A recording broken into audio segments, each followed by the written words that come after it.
2024-25 শিক্ষাবর্ষের একাদশ শ্রেণীতে ভর্তির আবেদন করার সময় তোমরা যারা অতিরিক্ত আবেদন ফিস প্রদান করেছিলে, মানে তোমাদের কাছ থেকে নেওয়া হয়েছিল, সার্ভারে জটিলতা থাকার কারণে অনেকে একের অধিকবার আবেদন ফিস দিয়েছিলে কিন্তু কমপ্লিট হয়নি, যার কারণে অনেকেই অতিরিক্ত টাকা দিয়েছে। যাদের এই অতিরিক্ত ফিস দিয়েছো তোমরা, অতিরিক্ত যত টাকা তুমি দিয়েছো সেই টাকাটা এখন ফেরত দেওয়া হচ্ছে। তো কিভাবে ফেরত তোমরা পাবে, আজকের ভিডিওতে তোমাদেরকে সেই পদ্ধতিটা দেখিয়ে দিব এবং তোমরা 100% টাকা রিটার্ন পাবে। তো চলো কিভাবে সেই টাকাটা রিটার্ন পেতে হয় সেই বিষয়টি জেনে নেওয়া যাক। টাকাটা ফেরত পাওয়ার জন্য তোমার একাদশ শ্রেণীর যে স্মার্ট ভর্তি সিস্টেমের ওয়েবসাইট রয়েছে, যে ওয়েবসাইটের মাধ্যমে তুমি আবেদন করেছিলে, এই ওয়েবসাইটটিতে প্রথমেই আসবে। আমি এই ভিডিওর প্রথম কমেন্টসে ওয়েবসাইটের লিঙ্ক অ্যাড্রেসটা দিয়ে রাখবো। ওয়েবসাইটে এসে তুমি স্টুডেন্ট লগ ইন বা এই যে শিক্ষার্থী লগ ইন অপশন দেখতে পাচ্ছ, এটার উপরে ক্লিক করে দিবে। মোবাইল দিয়ে কিন্তু সেম একই রকম।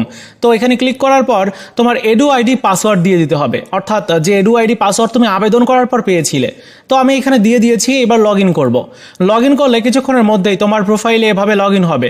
এবার এই বাম সাইডে আসবে, বাম সাইডে এসে পেমেন্টসের ইতিহাস অপশন দেখতে পাচ্ছ, এইটার উপর একটা ক্লিক করে দিবে। এবার তুমি বাড়তি টাকা দিয়েছিলে কিনা সেটি কিন্তু এখান থেকে দেখতে পারবে। যেমন এই শিক্ষার্থী, সে কিন্তু বাড়তি 150 টাকা বেশি দিয়েছিল, যার কারণে সে কিন্তু 150 টাকা সে ফেরত পাবে। তো ফেরত পাওয়ার জন্য এই বাম সাইডে দেখতে পাচ্ছ যে রিফান্ড অপশন রয়েছে, এইটার উপরে ক্লিক করতে হবে।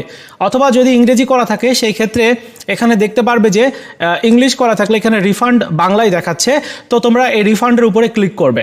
এবার খেয়াল করো এই শিক্ষার্থীর কি তথ্য দেখাচ্ছে। বলা হচ্ছে যে একাদশ শ্রেণীতে স্মার্ট ভর্তি সিস্টেমের ওয়েবসাইটের তথ্য অনুযায়ী আপনি সর্বমোট 150 টাকা রিফান্ডের জন্য যোগ্য, অর্থাৎ 150 টাকা তোমাকে, মানে এই শিক্ষার্থীর ফেরত দেওয়া হবে। তোমার ক্ষেত্রে বিভিন্ন রকম হতে পারে, 150 টাকা হতে পারে, কেউ আবার নিশ্চয়ন ফি ডাবল দিয়ে ফেলেছে, কেউ 3 বার দিয়ে ফেলেছে, কেউ আবেদন ফিস 3 বার দিয়েছে, এরকম অনেকের আছে।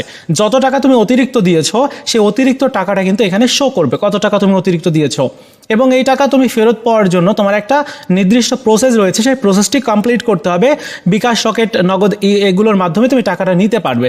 তো টাকাটা নেওয়ার জন্য অবশ্যই তোমার সঠিক ইনফরমেশন দিতে হবে। আর এই যে পদ্ধতির যে আবেদন, সেটি কিন্তু তুমি 1/8/2024 তারিখ এই সময়টার মধ্যে তুমি করতে হবে। অবশ্যই রাত 11:59 পর্যন্ত চলবে। সো আগামী 1 আগস্ট পর্যন্ত চলবে। আজকে তো 28 তারিখ, তার মানে এখনও যতটুকু সময় রয়েছে তোমরা অবশ্যই এই আবেদনটি করে রাখতে পারো। এবার দেখো আবেদন করার মূল পদ্ধতি। এখানে খেয়াল করো পেমেন্টস সার্ভিস প্রোভাইডার তোমার দিতে বলছে, তো পেমেন্ট সার্ভিস প্রোভাইডার এখানে ক্লিক করবে। এবার দেখো 3টা অপশন রয়েছে, নগদ, রকেট, উপায়। তুমি যেটার মাধ্যমে নিতে চাও সেটির উপরে ক্লিক করবে। যেমন আমি এখানে বিকাশ সিলেক্ট করছি। এবার মোবাইল নাম্বারটা দিতে হবে, যে বিকাশ নাম্বারে আমি টাকাটা নিতে যাচ্ছি, মানে রিফান্ড হিসাবে যে টাকাটা ওইটা নিতে যাচ্ছি, যে বিকাশ বা যে নগদ বা যে উপায় নাম্বারে বা যে মোবাইল ব্যাংকিংয়ের মাধ্যমে তো নিব, তো সেই নাম্বারটা দিতে হবে। নাম্বারটা দেওয়ার পরে সেম একই নাম্বার কনফার্ম মোবাইল নাম্বার হিসাবে দিতে হবে। এবার যে আপডেট করুন অপশন রয়েছে, এইটার উপরে একটা ক্লিক করে দিতে হবে। এটার উপরে ক্লিক করলে দেখাচ্ছে কি সাকসেস, অর্থাৎ তোমার আবেদনটি সাকসেস হয়ে গেছে। এখন তুমি চাইলে কিন্তু আপডেটও করতে পারো, মানে এই নাম্বারগুলো পরিবর্তনও করতে পারো। এই হচ্ছে বিষয়। আশা করি তোমাদের এই টাকাটা ফেরত পাওয়ার জন্য যে আবেদনটি করতে হয়, এটা করতে কোনো প্রবলেম হবে না। প্রত্যেকেই করে রাখো। তোমরা কিছুদিনের মধ্যেই এই টাকাটা তোমার যে নাম্বারটা দিবে, বিকাশ নাম্বার, নগদ অথবা রকেট, তোমার উপায়, যেটার মাধ্যমে যে নাম্বারই দাও না কেন সেটাতে ফেরত চলে আসবে টাকাটা। তো এই ছিল আজকের মতো ভিডিও। দেখা হচ্ছে নতুন ভিডিওতে। ভালো থাকো সবাই, ধন্যবাদ।